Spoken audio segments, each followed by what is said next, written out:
Election ஹானஸ்டாக நடக்குது அப்படிங்கிற நம்பிக்கை இல்லாமல் போயிடுச்சு. அதுக்கு உதாரணமாக சில விஷயங்களை பார்ப்போம். எல்லாருக்கும் வணக்கம். நான் வந்து வால்பாறை தொகுதியில் நான் இங்கே ஓட்டு போடுறதுக்காக வந்தேன். ஆனால் என்னோடய நேம் வந்து லிஸ்ட்டில் வரல. இறந்து போன எங்கள் தாத்தாவோட பேர் இந்த லிஸ்ட்டில் வந்திருக்குங்க சார். பட் என்னோடய நேம் இந்த லிஸ்ட்டில் வரல. உயிரோடு இருக்கிறேன் நான். என்னோடய நேம் இந்த லிஸ்ட்டில் வரல. கேட்டால் ஓட்டு லிஸ்ட் எடுக்க யாரும் வரல அப்படிங்கிறாங்க. தெரிஞ்சவங்கள வச்சு அவங்கவுங்களே பேரை போட்டுட்டாங்க. நான் வந்து கோயம்புத்தூர்லேருந்து இவ்வளோ தூரம் இங்கே வந்திருக்கிறேன். வந்து எனக்கு ஓட்டு இல்லைன்ட்டாங்க. வேறு ஏதாவது ஆப்ஷன் இருக்கா, பண்ண முடியுமான்னு கேட்டால் லிஸ்ட்டில் நேம் இருந்தால் மட்டும்தான் பண்ண முடியுங்கிறாங்க. பட் லிஸ்ட்டில் என் நேமே வரல. நான் இவ்வளோ தூரம் ட்ராவல் பண்ணி வந்திருக்கேன் ஓட்டு போட. பட் எனக்கு இந்த நாள் வேஸ்ட்டாக போயிடுச்சு. என்னால் ஓட்டு போட முடியல. ஸோ இந்த தேர்தல் வந்து கரெக்டாக நடக்குதா இல்லையாங்கிறது எங்களுக்கு ஒரு பெரிய டவுட்டாக தான் இருக்குது.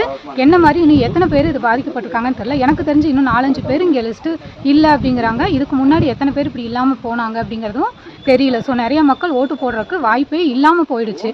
எங்களுக்கான உரிமையை எங்களுக்கு கொடுக்காம விட்டுட்டீங்க. ஸோ இதை வந்து நாங்கள் பகிரமாக உங்களுக்கு தெரிவிச்சுக்கிறோம். எங்களுக்கு எங்களுடைய உரிமையை நீங்கள் கொடுக்கணும். அதுக்காக தான் இந்த வீடியோவை நாங்கள் போடுறோம். நன்றி.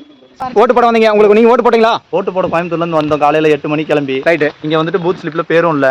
அப்புறமா ஓட்டர் ஐடி வச்சு ஏதாச்சும் பண்ணலாமான்னு கேட்டால் அதுவும் பண்ண முடியாதுன்னு சொல்லிட்டாங்க. அதனால வெறும் கையோட திரும்பி போகிறோம். ஓட்டு போடாமல். ஓட்டு போடல நீங்கள்? ஓட்டு போடல. அப்போ உங்கள் கடமை நீங்கள் ஆற்ற விடலை. நோட்டை பாயிண்ட் யுவர் ஆனர்.